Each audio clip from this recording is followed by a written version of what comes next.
You just relax, I got you. You relax. Take a drink, relax.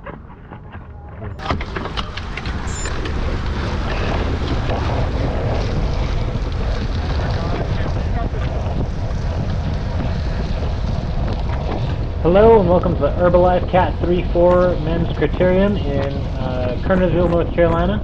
We've got a small field out here, about 8 people. Probably due to the rain, it's cold, it's kind of gritty and a little nasty. I unfortunately lost my fit file from my Garmin after the race. I was borderline hypothermic, and when I shut my Garmin off, I turned it back on, my data was gone. So we're going to have to watch this old school. No data overlays, just nothing but grit and speed.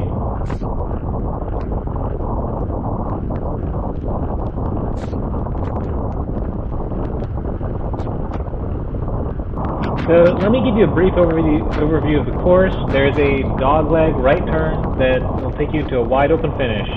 There's some wide parking lots to the left, and then a shallow hill that will lead into a bit of a chicane, and then finally a tight 180 into a downhill. The road here is actually brushed concrete, and the grooves will provide a ton of traction that even while wet will make it really hard to slide out on. And that is really important for today's strategy. Particularly when it's wet, I don't think cyclists like having water splash in their face, so you can be pretty aggressive and know that there's going to be some hesitation when riders try and close gaps. And on this hill, every additional watt that you put down is going to be felt by the people behind you. So I tried to make a habit of slowly rolling the diesel on every single time we went up without necessarily digging a hole for myself. So now we're approaching that 180 I was talking about earlier. I noticed pretty early on that I was taking this a lot faster than the other bikers out here. And because of my weight, I'm about 180 pounds, I can use the following downhill really to my advantage and create a couple gaps between me and the field behind me.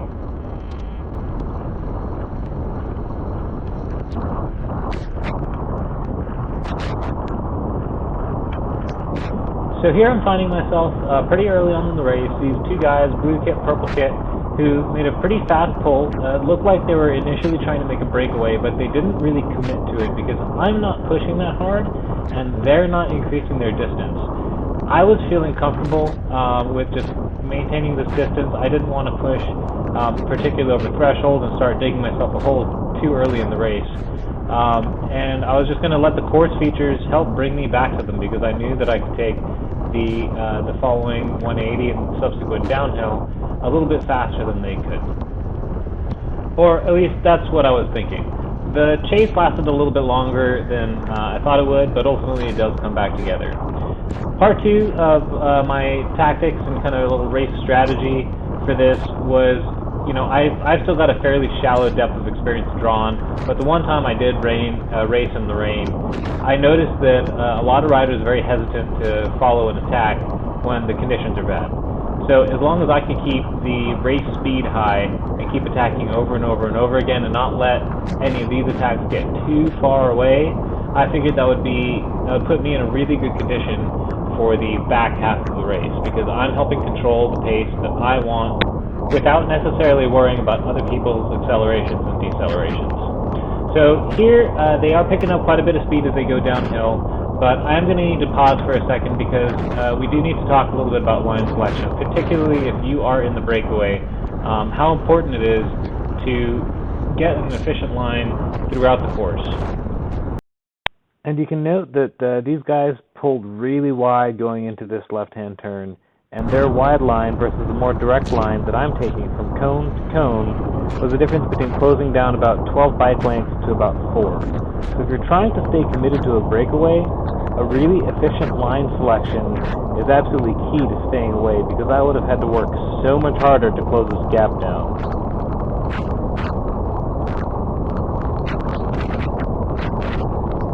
Alright, finally managed to close the gap up at the top of the hill, and I'm getting a little bit of a rest in these two guys' draft.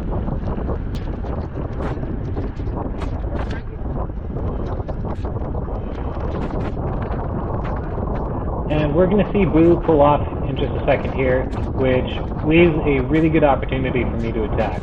We're just about to get into my favorite feature, that I know I can create some distance between me and the two guys behind me.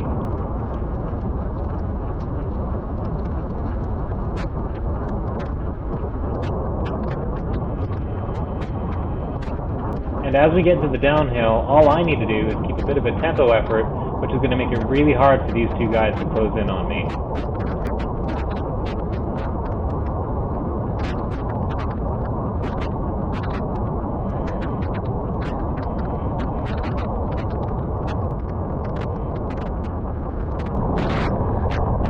So after that little attack I did, blue kit rider, his name's Frank, real great guy, strong cyclist. He's been doing work just about this entire race, and he was the one who did that two-man breakaway earlier before, and I think he's interested in a breakaway.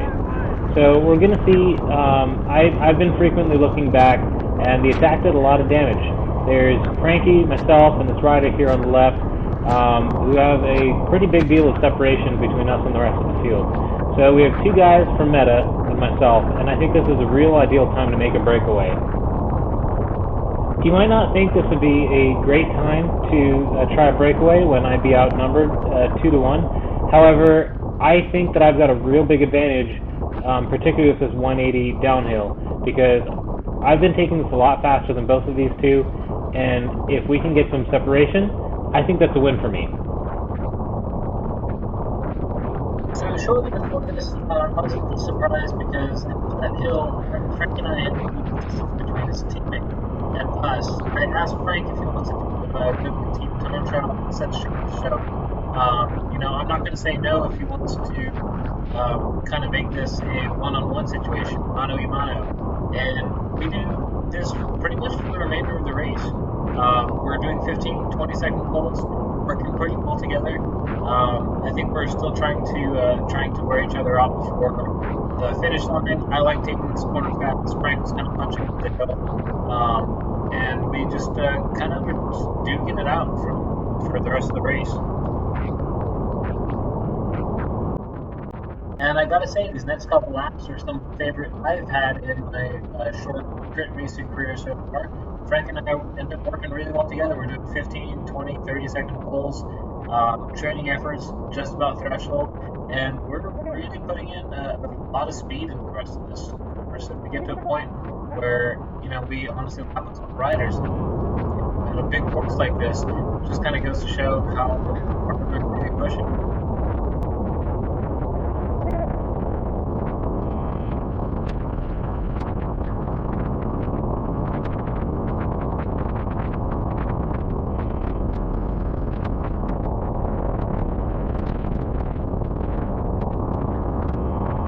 These next couple minutes were my biggest lesson that I got to take away during this race.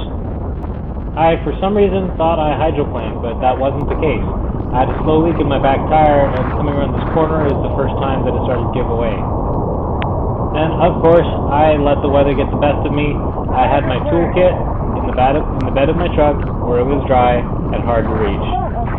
And normally I wouldn't worry too much if I had set my equipment up properly, because it only takes me about a minute to change a flat. However, I have never done it with numb fingers, and if I get back to my truck, I can't fish my stuff out in time, I can't change a flat in time, I'm out of the race.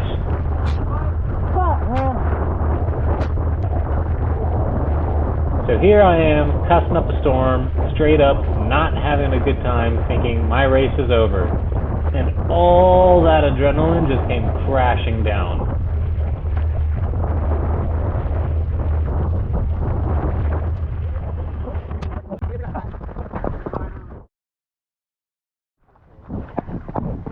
Oh, I appreciate you so much. So the gentleman here is Meta CC support crew. I came rolling in on my flat back tire, fully expecting to throw in the towel, or at the very least try and numb finger my way through changing a flat tire and get told, your lap's up. I would get back in the race, but Frankie would have so much distance on me that I can't catch up. That's what I was prepared to do. But Steve calms me down and, lends me one of Meta's wheels. And I'll admit, that was an absolutely novice mistake on my part. I should not have to rely on somebody else's support crew, and it was completely voluntary, completely within the rules, but that was a fault on my part. And that's part of, Racecraft 101. Set your stuff up so you can take care of yourself, and I probably would not have finished this race if it weren't for Steve. This isn't to shortchange Steve's generosity or anything, but this was absolutely an obvious mistake that I could have avoided. You know, I think this might be my 10th or 12th road race, but lesson learned, point taken, and I'm still grateful, you know, that Steve really let me finish this race, you know, one-on-one, you know, duking it out with Frank. So big shout out to Steve, big shout out to Meta. Thanks for lending me the wheel. I'm going to take the free lap here. I got up and running again, and thanks for letting Frankie and me compete at our best. Alright, so I'm back in the race. I'm ready to roll, and I've been sitting around for 3 minutes, and it's cold. So I'm trying to work hard, get my body temperature back up, catch back up to Frankie, just so we can resume our little time trial. You know, we have 5 laps to go. Not much changes between here and there. We take the hills hard, we take that 180 hard. So I'm going to go ahead and just skip to the last lap, and we'll see how this plays out.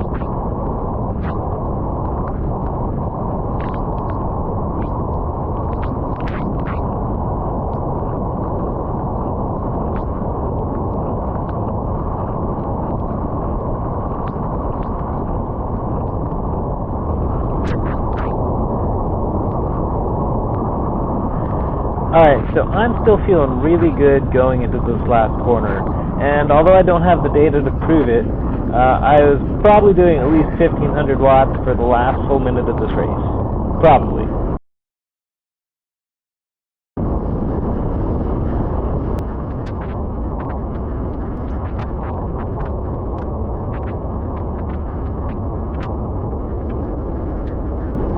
All in all, no crashes. It was a real opportunity to race against Meta both today and the day before at the Ace Speedway. Great group of guys, fun culture, great support crew, and I look forward to riding with you again. Thanks for watching, and hope you got something from this.